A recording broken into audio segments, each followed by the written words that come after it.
नमस्कार, सुप्रभात। स्वागत है आप सभी का। आप देख रहे हैं सुबह 7 बजे। मैं हूं प्रीति। आइए एक नजर डालते हैं हेडलाइंस पर।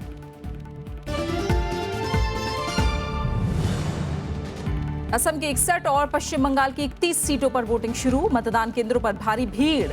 688 उम्मीदवार की किस्मत दांव पर, सुरक्षा के पुख्ता इंतजाम।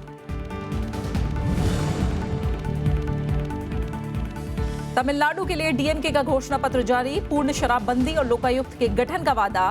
किसानों की ऋण माफी के साथ अलग सिंचाई मंत्रालय बनाने का ऐलान।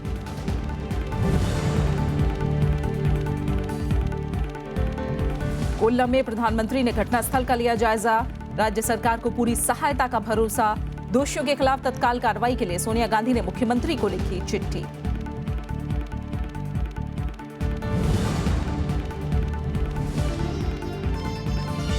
नीतीश कुमार पहली बार बने जेडीयू के राष्ट्रीय अध्यक्ष। राष्ट्रीय कार्यकारिणी की बैठक में फैसला।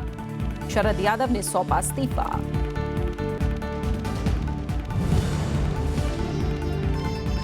और पनामा मामले में वित्त मंत्री अरुण जेटली का निष्पक्ष जांच का भरोसा। कहा, जांच रिपोर्ट के बाद कांग्रेस नहीं मना पाएगी जश्न। ब्रिटिश प्रधानमंत्री कैमरन ने कर रिटर्न का ब्यौरा किया सार्वजनिक।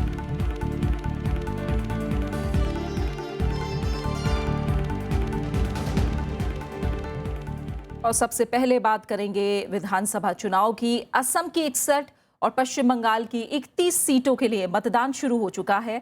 सुबह से ही मतदान केंद्रों पर लोगों की कतारें नजर आने लगी हैं। वोटिंग को लेकर महिलाओं और युवाओं में खासा उत्साह देखा जा रहा है। पिछले दौर में असम में करीब 80% और पश्चिम बंगाल में 84% मतदान दर्ज किया गया था। ऐसे में इस दौर में भी दोनों राज्यों में भारी मतदान की उम्मीद है। आज के मतदान के साथ ही असम में मतदान का काम पूरा हो जाएगा। तस्वीरों के जरिए आप देख सकते हैं, मतदान केंद्रों पर सुबह से ही लोगों की कतारें लगनी शुरू हो गई हैं और अपनी बारी का इंतजार कर रहे हैं लोग। बुजुर्ग भी बढ़ चढ़कर मतदान में हिस्सा ले रहे हैं। जो पहली बार वोट डालने आए हैं उनमें गजब का उत्साह है। शांतिपूर्ण और निष्पक्ष मतदान के लिए सुरक्षा के व्यापक प्रबंध किए गए हैं। पश्चिम बंगाल में 6 चरणों में मतदान होना है। मतदाताओं का उत्साह इसी बात से समझा जा सकता है कि किस तरह की कतारें आप तस्वीरों में देख पा रहे हैं। मतदान केंद्रों का लोग बढ़ चढ़कर रुख कर रहे हैं। 48 महिला समेत इतना सुबह, मतलब नींद छूट करके इतना सुबह से लाइन में खड़ा हुआ आदमी कभी भी नहीं मिलता रहा। लेकिन इस साल इतना जागरूक हुआ है आदमी। सुबह 4:30 बजे से खड़ा हो रहा है। अभी 5 बजे काफी भीड़ हो गया। मैं सोचा था कोई नहीं होगा, लाइन में 5 नंबर में खड़ा हूँ मैं। क्या उम्मीद लेके वोट दे रहे हैं? और असम में दूसरे दौर के चुनाव से जुड़े आंकड़ों पर अगर नजर डालें तो आखिरी दौर की 61 सीटों पर 525 उम्मीदवार चुनाव लड़ रहे हैं। इस दौर में 1 करोड़ से ज्यादा मतदाता हैं। तकरीबन सभी मतदान केंद्रों पर केंद्रीय सशस्त्र पुलिस बल तैनात किए गए हैं। 1617 मतदान केंद्रों को अति संवेदनशील घोषित किया गया है। असम में आज दूसरे और आखिरी दौर के लिए वोट डाले जा रहे हैं। दूसरे चरण के तहत राज्य की 61 सीटों पर 48 महिला समेत कुल 525 उम्मीदवार अपनी किस्मत आजमा रहे हैं। इसके लिए 1 करोड़ से ज्यादा मतदाता 12,500 से ज्यादा मतदान केंद्रों पर अपने मताधिकार का प्रयोग करेंगे। इस दौर में गुवाहाटी, नौगांव और मोरीगांव समेत निचले और मध्य असम के इलाकों की सीटें शामिल हैं। दूसरे दौर की 61 सीटों में से कांग्रेस 57 सीटों पर चुनाव लड़ रही है, जबकि बीजेपी 35 और उसकी सहयोगी एजीपी 19 सीटों पर चुनाव लड़ रही है। वहीं बीजेपी के साथ किस्मत आजमा रही बीपीएफ ने भी 10 सीटों पर अपने उम्मीदवार चुनाव मैदान में उतारे हैं। एआईयूडीएफ भी 47 सीटों पर मुकाबला कर रही है। असम में अपनी सल्तनत को बरकरार रखने के लिए कांग्रेस ने जमकर जोर लगाया है। इसके लिए पार्टी अध्यक्ष सोनिया गांधी, उपाध्यक्ष राहुल गांधी और मुख्यमंत्री तरुण गोगोई से लेकर कई वरिष्ठ नेताओं ने स्टार प्रचारकों की भूमिका निभाई। वहीं बीजेपी ने इस बार के चुनाव में बांग्लादेशी घुसपैठ को अपना मुख्य चुनावी मुद्दा बनाया है। बीजेपी की तरफ से प्रधानमंत्री नरेंद्र मोदी समेत कई केंद्रीय मंत्रियों ने चुनावी रण में शिरकत की थी। आज के मतदान के बाद राज्य की 126 विधानसभा सीटों के लिए चुनाव संपन्न हो जाएगा और इस बात का फैसला हो जाएगा कि राज्य की जनता ने मुख्यमंत्री तरुण गोगोई को एक बार फिर से मौका दिया है या फिर बीजेपी कांग्रेस के गढ़ में सेंध लगाने में कामयाब रही। लेकिन इसका खुलासा बाकी राज्यों के चुनाव पूर्ण होने के बाद 19 मई को होगा। Bureau report, Rajya Sabha TV. Paschim Bangal में पहले दौर के दूसरे हिस्से में 31 सीटों पर 163 उम्मीदवारों की सियासी किस्मत दांव पर लगी है। पश्चिम बंगाल विधानसभा में नेता प्रतिपक्ष और सीपीएम नेता सूर्यकांत मिश्र इस चरण के उम्मीदवारों में सबसे प्रमुख नाम हैं। वो नारायणगढ़ सीट से चुनाव लड़ रहे हैं। कांग्रेस के वरिष्ठ नेता मानस भूंइया की सियासी किस्मत का फैसला भी होना है। वो सबांग सीट से चुनाव लड़ रहे हैं। आज पश्चिम बंगाल के पहले चरण के दूसरे भाग के लिए मतदान हो रहा है, जिसमें राज्य के 3 जिलों की 31 सीटें शामिल हैं। लगभग 70 लाख मतदाता 8,465 मतदान केंद्रों पर 163 उम्मीदवारों के भाग्य का फैसला करेंगे। उम्मीदवारों में 21 महिलाएं भी हैं। आज जिन इलाकों में मतदान हो रहा है उनमें पश्चिम मेदिनीपुर जिले की 13 सीटें हैं, जबकि बांकुड़ा और बर्धमान की 9 सीटें शामिल हैं। इस चरण में वोट डालने वाले मतदाताओं को लुभाने के लिए प्रधानमंत्री नरेंद्र मोदी, कांग्रेस उपाध्यक्ष राहुल गांधी, सीपीएम महासचिव सीताराम येचुरी, तृणमूल कांग्रेस अध्यक्ष ममता बनर्जी ने अपनी अपनी पार्टी के उम्मीदवारों के लिए जमकर प्रचार किया है। चुनाव आयोग ने निष्पक्ष चुनाव कराने की पूरी तैयारी की है और सुरक्षा के मद्देनजर केंद्रीय सुरक्षा बलों की तैनाती भी की गई है। राज्य में 4 अप्रैल को पहले भाग के मतदान के तहत 18 सीटों पर वोट डाले जा चुके हैं। पश्चिम बंगाल में कुल 6 चरणों में वोट डाले जाने हैं। Bureau report, Rajya Sabha TV. और हमारे संवाददाता इस समय हमारे साथ जुड़े हुए हैं और हम इस समय सीधा रुख करेंगे अपने संवाददाता प्रणव गोस्वामी का, जो कि गुवाहाटी में मौजूद हैं और उनसे हम जानते हैं फिलहाल कैसा चल रहा है मतदान का काम।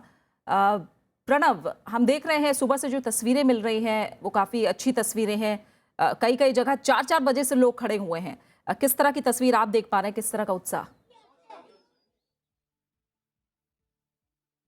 देखिए, मैं इस वक्त हूँ पश्चिम बंगाल के बर्धमान जिले के आसनसोल के एक पोलिंग स्टेशन में, और यहाँ पर आप देख सकते हैं कि इस पोलिंग स्टेशन में किस तरह से लोगों के बीच में उत्साह है वोट डालने को लेकर। यहाँ पर आप बड़ी संख्या में महिला जो वोटर्स हैं उनको भी आप यहाँ पर देख सकते हैं। सुबह से ही यहाँ पर लोगों की पोलिंग स्टेशन पर जो वोटर्स हैं उनकी कतारें लगनी शुरू हो गई। वो अपने बारी का इंतजार कर रहे हैं कि कब उन्हें मौका मिले। और ये पूरा जो क्षेत्र है जहाँ की हम इस वक्त खड़े हुए हैं, ये हालांकि डिस्टर्ब एरिया नहीं है। यहाँ पर हमेशा से ही शांतिपूर्ण मतदान के लिए पूरा जो रीजन है जहाँ चुनाव हो रहे हैं वो जाना जाता है। हालांकि जो झारखंड बॉर्डर है उसकी वजह से जो उसके जो पड़ोसी राज्य हैं वहाँ की सीमाएं सील की गई हैं। सुरक्षा के इंतजाम बहुत ही कड़े बंदोबस्त किए गए हैं। और इस अगर कुल मिला के इस पूरे क्षेत्र के अगर सियासी समीकरण की बात करें तो एक वक्त में ये जो तीनों ही जिले हैं, वेस्ट मिदनापुर हो, बर्धमान हो या फिर बांकुड़ा हो, जहाँ की 31 सीटों पर ये मतदान हो रहे हैं, ये एक वक्त में लेफ्ट फ्रंट का बहुत ज्यादा दबदबा हुआ करता था। लेकिन 2011 के चुनावों के बाद टीएमसी ने यहाँ पर अपना प्रभाव जमाना शुरू किया। पिछली बार 31 में से पिछली बार टीएमसी को 18 सीटें मिल गई। इन 31 सीटों में से कांग्रेस को 3 मिली और बाकी जो सीटें हैं वो सीपीएम के खाते में गई। तो कुल मिलाकर ये सारी चीजें हम यहाँ पे कुछ वोटर से बात करने की कोशिश करते हैं। जरूर आप बताइए क्या इश्यूज हैं, आप महिला हैं, क्या सोचती हैं वोट डालने से पहले?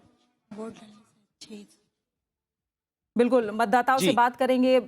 हम जरूर बात करेंगे। प्रणव, आप आसनसोल पश्चिम बंगाल में मौजूद हैं, जहां से आप बहुत उत्साहजनक तस्वीरें दिखा रहे हैं। असम का हम हाल लेते हैं। गुवाहाटी में मौजूद है हमारे संवाददाता विशाल दहिया। विशाल, बंगाल से तो पश्चिम बंगाल से तो बहुत अच्छी तस्वीरें सुबह सुबह ही हमें दिख रही हैं। आप अपने पीछे कैसा नजारा दिखाएंगे इस चरण को लेकर?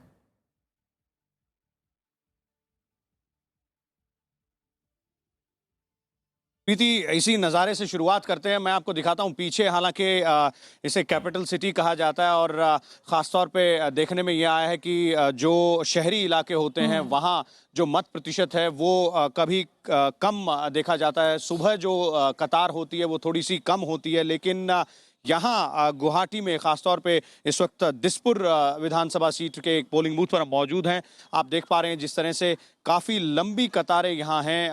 दोनों ही महिलाएं और पुरुष दोनों ही बड़ी भारी संख्या में यहाँ मौजूद हैं मतदान के लिए अब से ठीक 5 से 7 मिनट पहले जो मतदान की प्रक्रिया है वो आरंभ हुई है, लेकिन सुबह 6 बजे से हम यहाँ मौजूद हैं और जो लोगों की कतार है वो 6 बजे से लगनी शुरू हुई थी।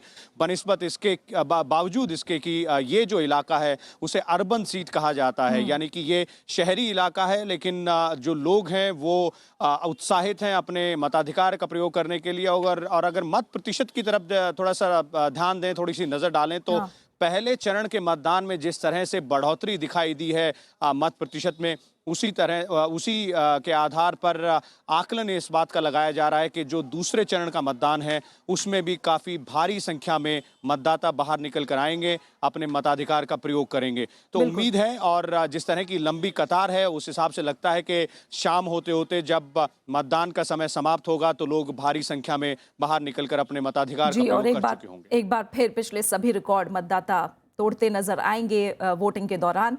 फिलहाल आप दोनों ने तमाम तस्वीरें हम तक पहुंचाई, तमाम अपडेट हम तक पहुंचाया, इसके लिए प्रणव आपका और विशाल आपका बहुत बहुत शुक्रिया। दिन भर हम आप दोनों के पास आते रहेंगे तमाम अपडेट के लिए, बहुत बहुत शुक्रिया। फिलहाल वही तमिलनाडु विधानसभा चुनाव के लिए डीएमके ने घोषणा पत्र जारी कर दिया है। पार्टी अध्यक्ष एम करुणानिधि ने इसे जारी किया। इसमें पार्टी ने राज्य में पूर्ण शराबबंदी के साथ ही लोकायुक्त के गठन का वादा किया है। इसके अलावा सत्ता में आने पर आमजन खासकर किसानों को स्मार्टफोन देने की घोषणा की गई है। इस स्मार्टफोन का खर्च सरकार उठाएगी। पार्टी ने किसानों का ऋण माफ करने के साथ ही राज्य के शहरी इलाकों में पहले चरण में बस स्टैंड, सरकारी कार्यालयों, कोर्ट परिसरों, अस्पतालों और पुस्तकालयों में वाईफाई सेवा दी जाएगी। बाद में इसे पूरे राज्य में लागू किया जाएगा। छात्रों को 3G और 4G सुविधा युक्त लैपटॉप और टैबलेट भी देने का वादा किया गया है। साथ ही राज्य में अलग से सिंचाई मंत्रालय के गठन का भी वादा किया गया है। इसके अलावा 50,000 से ज्यादा शिक्षकों की भर्ती की बात भी कही गई है। करुणानिधि ने कहा कि चुनाव घोषणा पत्र तैयार करने के लिए बनाई गई समिति ने जिलेवार जाकर सभी वर्ग के लोगों से चर्चा की, जिसके बाद इसे तैयार किया गया। और खबरें लगातार जारी हैं। हम लौट रहे हैं एक छोटे से ब्रेक के बाद।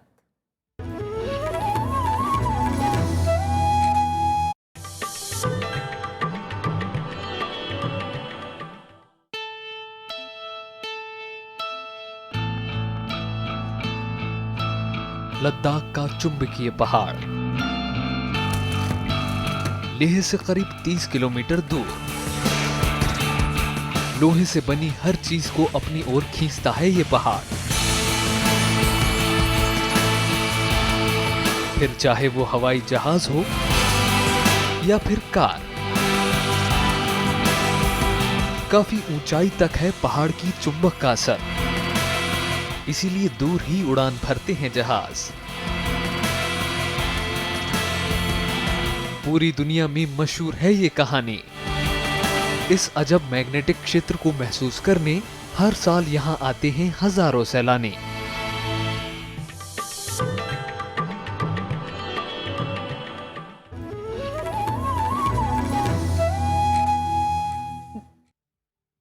केरल के कोल्लम जिले के पुत्तिंगल मंदिर में रविवार भीषण आग लगने से हुए हादसे में 106 लोगों की मौत हो गई, जबकि 383 लोग जख्मी हुए हैं।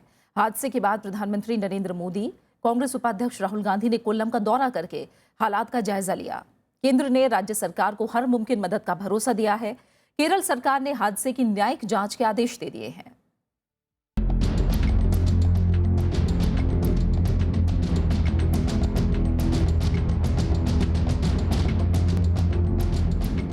तस्वीरें कोल्लम के मंदिर में आग के बाद का दर्दनाक मंजर बयां करने के लिए काफ़ी हैं। हादसा इतना बड़ा था कि खबर मिलते ही प्रधानमंत्री ने कोल्लम जाने का फैसला किया और रविवार दोपहर यहां पहुंचे। उनके साथ डॉक्टर्स की एक टीम भी थी।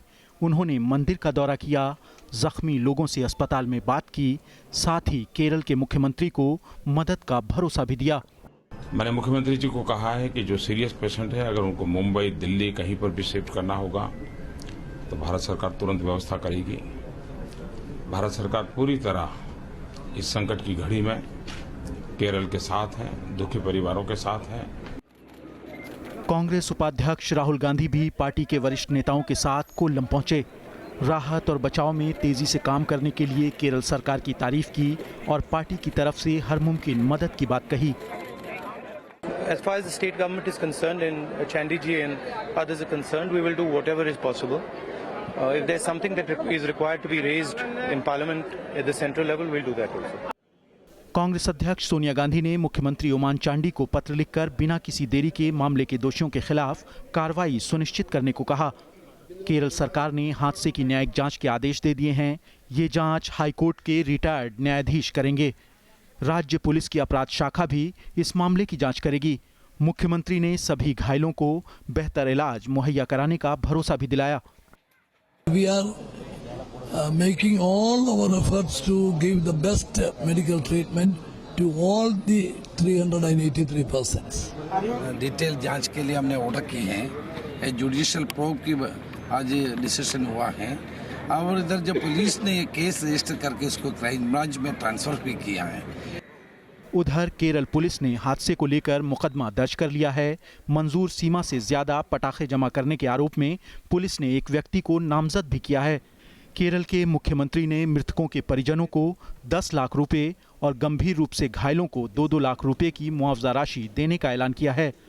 प्रधानमंत्री ने भी प्रधानमंत्री राहत कोष से मृतकों के परिजनों को 2-2 लाख रुपए और घायलों को 50-50 हजार रुपए देने की घोषणा की।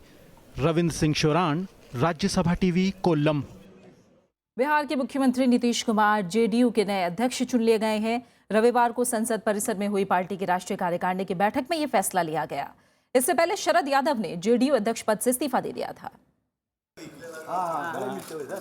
रविवार को जेडीयू की राष्ट्रीय कार्यकारिणी की बैठक में नीतीश कुमार को पार्टी का नया अध्यक्ष चुन लिया गया। शरद यादव ने इसका प्रस्ताव रखा और पूरी कार्यकारिणी ने इस पर मुहर लगा दी। इस मौके पर पार्टी नेताओं ने नीतीश को बधाई दी और उम्मीद जताई कि उनके नेतृत्व में पार्टी राष्ट्रीय स्तर पर बड़े लक्ष्य हासिल करेगी। शरद यादव जी ने त्याग पत्र दिया, अपना कार्यकाल समाप्त होने के लिए धन्यवाद किया और उनके नाम का प्रस्ताव श्री नीतीश कुमार जी अध्यक्ष होंगे और इनके नेतृत्व में, इनकी अगुवाई में जो हमारे पुरखों के देखे हुए सपने थे वो पूरे होंगे। इस आशा के साथ उनके नाम का प्रस्ताव किया। मैंने उसका समर्थन किया, कई पार्टी के और वरिष्ठ नेता साथियों ने उसका समर्थन किया। अब 23 अप्रैल को पटना में होने वाली राष्ट्रीय परिषद की बैठक में नीतीश कुमार पार्टी अध्यक्ष पद संभालेंगे। इससे पहले शरद यादव ने पार्टी के राष्ट्रीय अध्यक्ष पद से इस्तीफा दिया। वो पिछले 10 साल से पार्टी अध्यक्ष थे। उन्होंने कहा कि वो आगे भी पार्टी को राष्ट्रीय भूमिका में ले जाने के लिए काम करते रहेंगे। पहला कदम उन्होंने उठाया कि एक मजबूत हथियार बनना चाहिए, जो था ना पहले जनता दल बहुत मजबूत पार्टी थी, उसे फिर से बनाना है। शरद जी, आप अपनी भूमिका को किस तरीके से देखते हैं? हमारी भूमिका जैसे 40 साल से है वैसी भूमिका रहेगी। दरअसल शरद यादव को पार्टी नियमों की वजह से चौथी बार अध्यक्ष नहीं बनाया जा सकता था। उनको तीसरी बार पार्टी की कमान देने के लिए भी संविधान में बदलाव करना पड़ा था। इस बीच पार्टी ने फैसला किया है कि वो 2017 के उत्तर प्रदेश विधानसभा चुनाव में किस्मत आजमाएगी। इसके लिए राष्ट्रीय लोकदल के साथ विलय पर भी बात चल रही है। नवविक्रम सिंह, राज्यसभा टीवी। बिहार के मुख्यमंत्री नीतीश कुमार के बाद अब आरजेडी प्रमुख लालू प्रसाद यादव ने भी निजी क्षेत्र में आरक्षण दिए जाने की वकालत की है।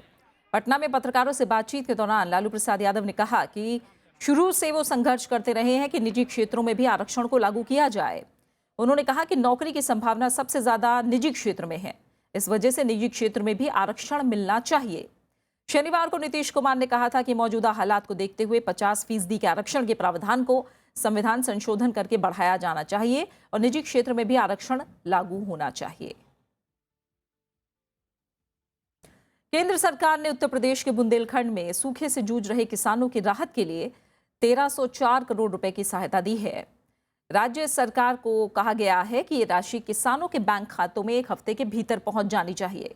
साथ ही इन इलाकों में मनरेगा के लिए कार्य दिवसों की संख्या 100 से बढ़ाकर 150 कर दी गई है।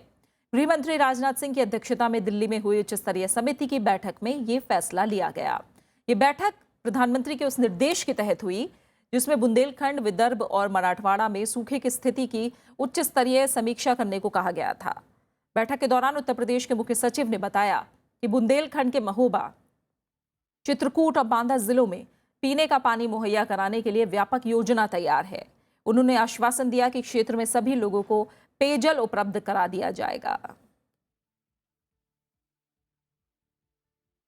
मालदीव के राष्ट्रपति अब्दुल्ला यमीन अब्दुल गयूम का कल दिल्ली पहुंचने पर भव्य स्वागत किया गया।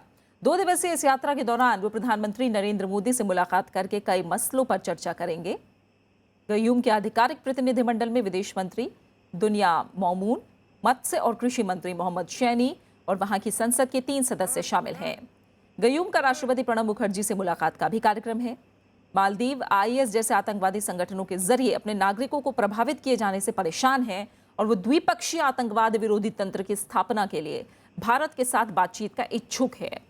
भारत और मालदीव ने पिछले साल अपने राजनयिक संबंधों के 50 साल पूरे किए थे। वित्त मंत्री अरुण जेटली ने कहा है कि पनामा पेपर लीक्स मामले में बेहद निष्पक्ष जांच चल रही है। वित्त मंत्री ने जांच से खुद को अलग करने की कांग्रेस और आम आदमी पार्टी की मांग को भी खारिज कर दिया। इस बीच विवादों में घिरे ब्रिटिश प्रधानमंत्री डेविड कैमरन ने रविवार को अपनी संपत्ति का ब्यौरा जारी किया। बावजूद इसके विपक्ष कैमरन के इस्तीफे की मांग पर अड़ा हुआ है। रविवार को वित्त मंत्री ने कोलकाता में कहा कि पनामा लीक मामले में कई एजेंसियां पूरी तरह निष्पक्ष जांच कर रही हैं। वित्त मंत्री ने कहा कि जब जांच के नतीजे आएंगे तो कांग्रेस समेत विपक्ष के पास जश्न मनाने के लिए कुछ नहीं होगा। अपने करीबी पर लगे आरोपों के बाद वित्त मंत्री ने इस जांच से खुद को अलग करने की विपक्ष की मांग भी खारिज कर दी। उधर ब्रिटिश प्रधानमंत्री डेविड कैमरन की मुश्किलें कम होती नहीं दिख रहीं। पनामा पेपर्स में अपने पिता का नाम आने के बाद कैमरन ने रविवार को वित्तीय लेन देन, संपत्ति और टैक्स रिटर्न से जुड़े सभी ब्यौरे सार्वजनिक कर दिए, लेकिन विपक्ष इससे संतुष्ट नहीं हुआ। टैक्स रिटर्न में 2009 से 2015 के बीच मां से मिले पैसों के जिक्र पर विपक्ष ने कैमरन को फिर सवालों के घेरे में ले लिया। I want to see the papers. We need to know what he's actually returned as a tax return. We need to know why he put this money overseas in the first place and whether he made anything out of it or not before 2010 when he became Prime Minister. Panama paper leak विवाद में अब माल्टा के प्रधानमंत्री Joseph मस्कत भी फंस गए हैं। Leak हुए दस्तावेजों में एक मंत्री का नाम आने के बाद माल्टा में जगह जगह प्रदर्शन हो रहे हैं। विपक्ष ने जोसेफ के इस्तीफे की मांग की है। jien ġejt niddefendi s-servizzi finanzjarji ta' pajjiżi jgħidulu l-ewwel ħaġa li missek għamilt huwa illi tajt lil Konrad Mizzi u lil Keith Kembri itilqu li l-barra। इस बीच पनामा ने कहा है कि वो टैक्स चोरी से जुड़े मामलों में जानकारी देने को तैयार है। पनामा के राष्ट्रपति जुआन कार्लोस वरेला ने कहा कि वो देश के वित्तीय कामकाज में पारदर्शिता लाने के लिए काम कर रहे हैं। Bureau report, Rajya Sabha TV. रविवार को राजधानी दिल्ली समेत उत्तर भारत के कई हिस्सों में भूकंप के कई झटके महसूस किए गए। पाकिस्तान और अफगानिस्तान में ज्यादा तेज झटके महसूस किए गए। पाकिस्तान में भूकंप से 6 लोगों की जान चली गई। भूकंप का केंद्र हिंदू कुश पर्वतमाला में था। रविवार को आए भूकंप के झटके से लोगों में अफरा तफरी फैल गई। लोग घरों से बाहर निकल आए। अफगानिस्तान के हिंदुकुश की पहाड़ियों में आए भूकंप के झटके पाकिस्तान और दिल्ली समेत उत्तर भारत के ज्यादातर इलाकों में महसूस किए गए। खाना खा रहा था, अचानक एकदम जलजला आया। ठीक ठाक आया, मैं बाहर निकला तो ये ऊपर से ये सारी बिल्डिंग जो थी ये हिलनी शुरू हो गई, यानी कि काफ़ी तेज़ जलजला था और चांस है, कह रहे हैं कि दोबारा फिर आएगा ये। पाकिस्तान के कई इलाकों में तेज झटकों से काफी नुकसान पहुंचा है। पेशावर में 27 घायल लोगों को अस्पताल में भर्ती कराया गया। अभी तक हमारे पास 27 बंदे रिपोर्ट हुए हैं इनिशियली और 27 सारे माइनर इंजरीज हैं। कोई कोलैप्स ऑफ बिल्डिंग नहीं है, किसी किस्म की बड़ी इंजरीज नहीं है। 27 में से 18 से 20 हमने रुखसत भी कर दी है फर्स्ट एड के बाद। पाकिस्तान में भूकंप से 6 लोगों की जान चली गई। भूकंप का केंद्र अफगानिस्तान की हिंदुकुश पहाड़ियों में था। जो भी इसकी डेप्थ 203 किलोमीटर है और ये Afghanistan border Pakistan border region पर इसका एपिसेंटर बना जहां से ये बस्ट हुआ है। वहीं उत्तर भारत में जम्मू कश्मीर, पंजाब, चंडीगढ़ और हरियाणा के अलावा राजधानी दिल्ली में भी भूकंप के झटके महसूस किए गए। भूकंप की वजह से दिल्ली मेट्रो सेवा भी कुछ मिनट के लिए बाधित रही। हालांकि कहीं से जान माल के नुकसान की खबर नहीं आई। जब हम काम कर रहे थे तो अचानक से हमें भूकंप और ज़्यादा फील होना शुरू हुआ था। बड़ा हल्का हल्का पहले आ रहा था, फिर अचानक से बहुत तेज़ आने लग गया। तो अचानक से पूरे टीवी सब हिलने लग गए, वो पानी का कैन हिलने लग गया था। तो हम सब में एकदम सब डर के मारे हम सारे ऑफिस के कलीग सारे नीचे भाग के नीचे आने लग गए थे। पिछले साल अक्टूबर में इस इलाके में रिक्टर स्केल पर 7.5 तीव्रता वाला भूकंप आया था, जिसमें करीब 300 लोगों की मौत हुई थी। Bureau report, Rajya Sabha TV. Hindi फिल्मों के दिग्गज अभिनेता और गायक कुंदन लाल सहगल साहब की आज जयंती है। आइए याद करते हैं सहगल साहब को उनके यादगार सिने सफर के जरिए। जब दिल ही टूट गया, जब दिल ही टूट गया। ये अद्भुत आवाज, गायकी का अंदाज और सधे हुए सुरों का सौंदर्य। जी के क्या करेंगे जब दिल ही टूट गया। कुंदन लाल सहगल साहब को हिंदी सिने संगीत का कोहिनूर यूं ही नहीं कहा जाता। एक ऐसी आवाज जिसकी तारीफ करने का नहीं बल्कि इबादत करने का दिल करता है। हिंदी सिने संगीत को अपनी बेमिसाल आवाज और बेहतरीन गीतों से समृद्ध करने वाले के.एल. सहगल साहब का जन्म आज ही के दिन 1904 में जम्मू में हुआ।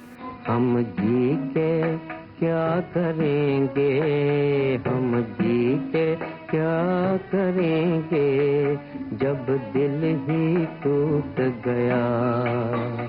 जितनी बेहतरीन गायकी उतना ही बेहतरीन अभिनय भी।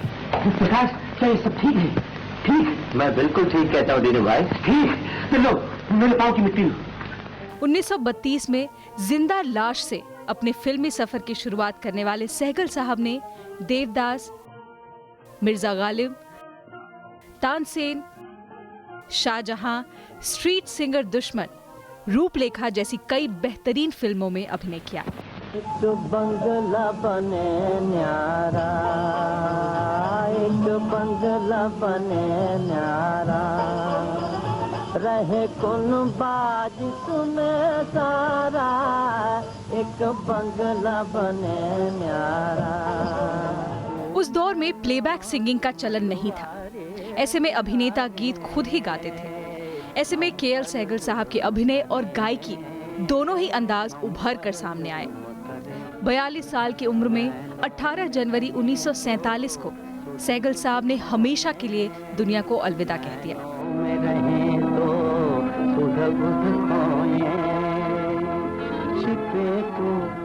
Bureau report, Rajya Sabha TV. और आखिर में हेडलाइंस। असम की 61 और पश्चिम बंगाल की 31 सीटों पर वोटिंग जारी। मतदान केंद्रों पर भारी भीड़। 688 उम्मीदवार की किस्मत दांव पर, सुरक्षा के पुख्ता इंतजाम।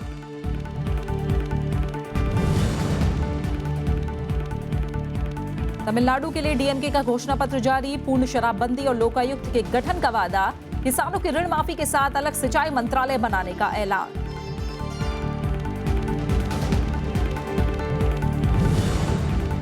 कोल्लम में प्रधानमंत्री ने घटनास्थल का लिया जायजा। राज्य सरकार को पूरी सहायता का भरोसा। दोषियों के खिलाफ तत्काल कार्रवाई के लिए सोनिया गांधी ने मुख्यमंत्री को लिखी चिट्ठी।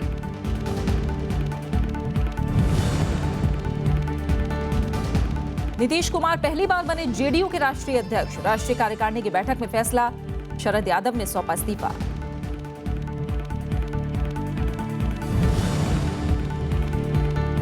पनामा मामले में वित्त मंत्री अरुण जेटली का निष्पक्ष जांच का भरोसा। कहा, जांच रिपोर्ट के बाद कांग्रेस नहीं मना पाएगी जश्न। ब्रिटिश प्रधानमंत्री कैमरन ने कर रिटर्न का ब्यौरा किया सार्वजनिक। फिलहाल इस बुलेटिन में इतना ही। आगे देखिए मीडिया मंथन। नमस्कार।